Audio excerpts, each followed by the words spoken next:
मैं खुद 48 केस इस वक्त भुगत रहा हूँ टेररिज्म के। मैं टेररिस्ट हूँ यहाँ पे। जो इंसदादे दहशतगर्दी एक्ट में तरमीम का बिल ला रहे हैं, ये बड़ा खतरनाक है। इसमें जो 3 महीने के लिए ये इख्तियारात दे रहे हैं कानून नाफिज करने वाले इदारों को, इस हवाले से तो पीपल्स पार्टी और दीगर ह्यूमन राइट डिफेंडर्स के भी बहुत ज़्यादा इस पे तहफ़्फ़ुज़ात हैं।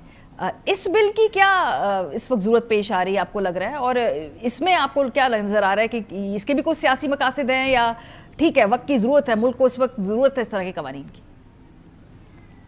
देखिए मारिया, पहली बात तो यह है कि जो डॉक्टर साहब ने बात की है ना, और आपने कहा कि आप एग्री करती हैं कि जजेस बढ़ाने चाहिए, तो इसका मतलब यह है कि जो नुक्ता है वो वाजे मैं नहीं कर सका। पहली बात तो यह है कि अगर आपने पहली बात तो यह है कि देखिए, एक तो पाकिस्तान में अनफॉर्चुनेटली पार्टिजन इतना हो गया है काम, और इस कदर ज़्यादा आई वुड से कि एक पॉलिटिकल दर्जा हरारत इतना ज़्यादा है कि डॉक्टर मुसद्दिक मलिक जैसे लोग, जिनको एक्चुअली नॉट विद स्टैंडिंग के वो किस पार्टी में हैं, you look up to them कि वो कोई अकल की बात और उसको जो है वो आगे बढ़ाएंगे और उसको लेके चलेंगे, वो भी उनके पास स्पेस ही नहीं है कि वो इसमें कोई बात कर सके। वरना मुसद्दिक मलिक से बड़ा पॉलिसी का आदमी पाकिस्तान में कौन होगा? बड़े कम लोग और होंगे जो इनके पाए की पॉलिसी के ऊपर जो है वो सोच रखते हैं या बात करते हैं, लेकिन उनकी भी मजबूरी है कि वो बात ही नहीं कर सकते। वो बात करेंगे और उसके ऊपर जो है प्रॉब्लम आ जाएगी।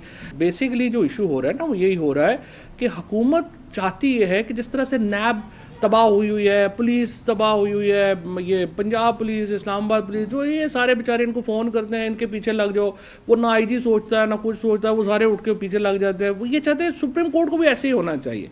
इस वक्त जो इस हुकूमत का जो मॉडल है ना पाकिस्तान को, जिस तरह मैंने कहा था कि पीआईए बनाना चाहते हैं, वो एक्चुअली ये सुप्रीम कोर्ट को भी यही कुछ बनाना चाहते हैं। और जब आप कहती है ना कि जी 6 जजेस से फ़ायदा हो जाएगा, देखें ये जो जजेस बढ़ाना और कम करना है, ये एक पूरी इसके ऊपर पीछे एक पॉलिसी डिबेट्स होती है, सब किताबों की किताबें लिखी जाती हैं, फिर जाके ये फैसला होता है कि आपने बढ़ाना है। अभी आप ये बात कर रही थी पहले कि आपने जिस तरह पॉइंट आउट किया डॉक्टर साहब को कि लोअर कोर्ट में क्यों नहीं बना रहे। अब मैं आपको बताऊं कि सिर्फ पंजाब में हजारों असामियां इस वक्त, सैकड़ों असामियां खाली हैं जजों की, क्योंकि हर साल इम्तिहान होता है, बेसिक एग्जाम ही क्वालिफाई कोई नहीं कर पा रहा, और आपने 3 दफा मेरिट नीचे किया है कि आप जो है वो जज भर्ती कर सके। हम तो बड़ी कोई सोफिस्टिकेटेड डिबेट में जा रहे हैं कि ये लॉ आएगा तो फिर इस पे अमल होगा। अभी आप मुझे बताइए, आपका 7 मेंबर सुप्रीम कोर्ट का जजमेंट है सुगरा बीबी केस, वो कहता है कि टेररिज्म होगा सिर्फ वो केस एंटी टेररिज्म जजेस सुन सकते हैं।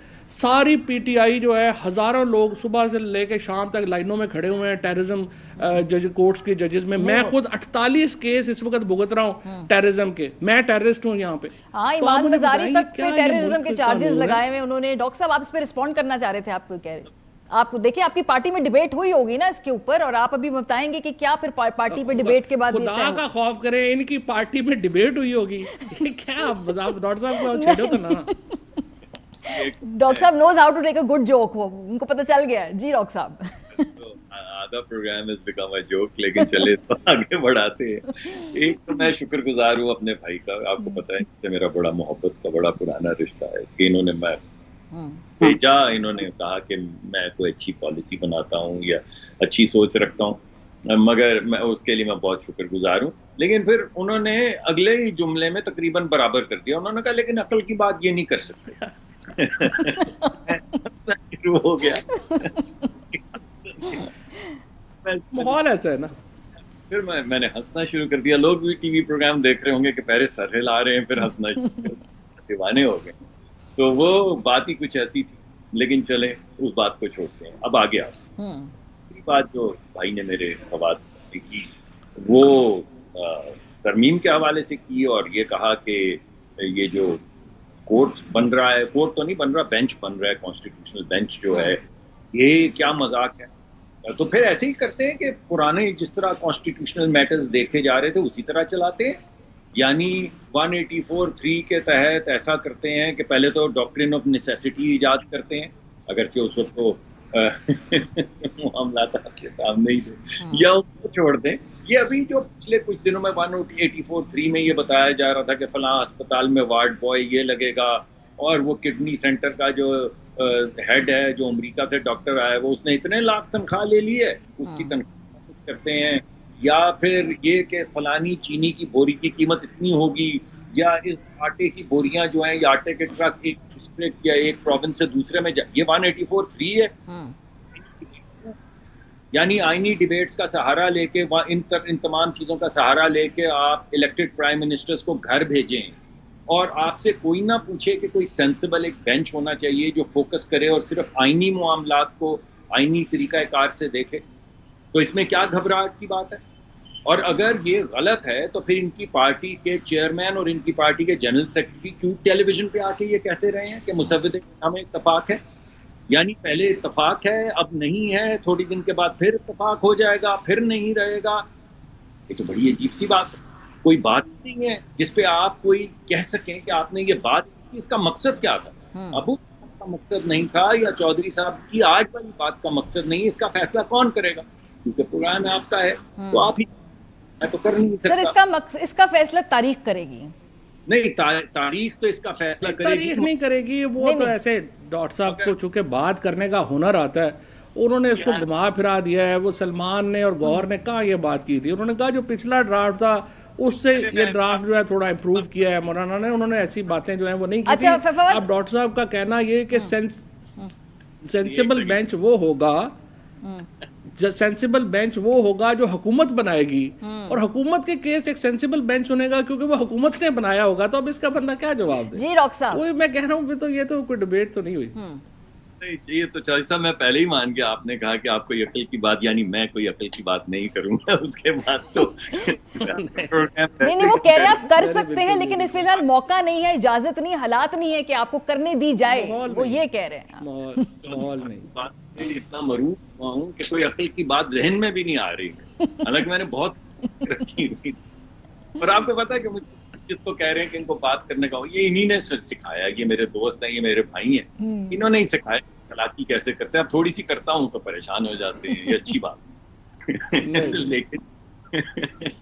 लेकिन मेरा ये ख्याल है कि आईनी डिबेट होनी चाहिए। अभी भी ये जो आप बात कर रहे हैं, कल जब पेश होगा तो बात चलेगी आगे। उसके अंदर तमाम, जब आपको याद होगा पहला मुसव्वदा आया था तो उसमें 52 के करीब की तरह, आखिर में 22 आई। डॉक्टर साहब, सेनेट में कितनी देर बात हुई थी इस बिल पे? कितनी तकरीरों का मौका मिला आपको? चौधरी साहब बताने लगा हूँ यार, बताने लगा हूँ, यकीन करें। तो वो बातचीत जो चलती रही उसके जरिए 22 हो गई तरामीम। फिर कुछ इस्लामी कुछ तरामीम थी जो मौलाना और पीटीआई चाहती थी कि वो जरूर आए, तो फिर वो 22 से दोबारा 26 हो गई। तो 26 का अप्रूवल हो गया, जिनमें से 4, 5, 6 जो आखिर में मौलाना लेकर आए, ये तो वो थी जो पीटीआई और मौलाना ने कंडीशनल रखी हुई थी कि अगर ये तरामीम पास होनी है तो इस शक्ल में हो। अब वो तरामीम पास हो गई। तो जब डिबेट शुरू होती है हमारे यहाँ, क्योंकि इदारे जो हैं वो बड़े अच्छे और अहसन तरीके से काम नहीं करते, तो होता ये है कि फिर ऑल पार्टीज की एक कमेटी तश्कील दे दी गई। वो कमेटी 12 मिली और तकरीबन 2 महीने मुसलसल मिलती रही, जिसमें कभी बॉयकॉट हो जाता था, कभी वापस आ जाता।